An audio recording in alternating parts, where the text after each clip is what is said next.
you don't want to be with someone who's not at least somewhat on the same financial level as you, or at least Right.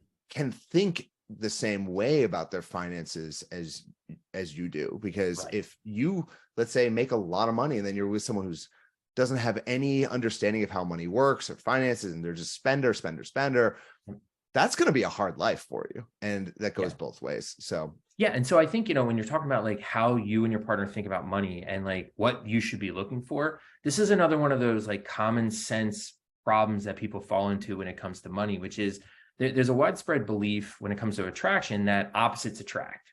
And so the data actually shows that that's generally not true. When we think opposites attract, it's actually, there's a lot more similarities. We just kind of notice the opposites.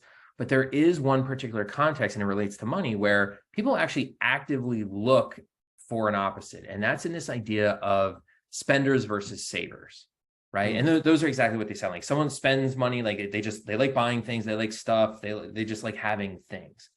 The savers like the numbers in the bank account. They like that safety and security kinds of thing. And so there was a research paper, really well-known one, that's like looks at what do people want in a partner. And so what you were just saying is like, you want to like find someone who's like you, which is right.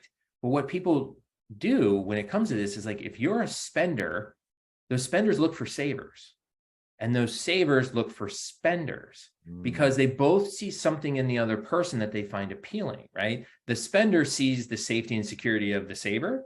The saver's like, wow, those spenders look like they're having a whole hell of a lot more fun. hell yeah. That, right? It's like, I just have like money in the bank and they actually like do things.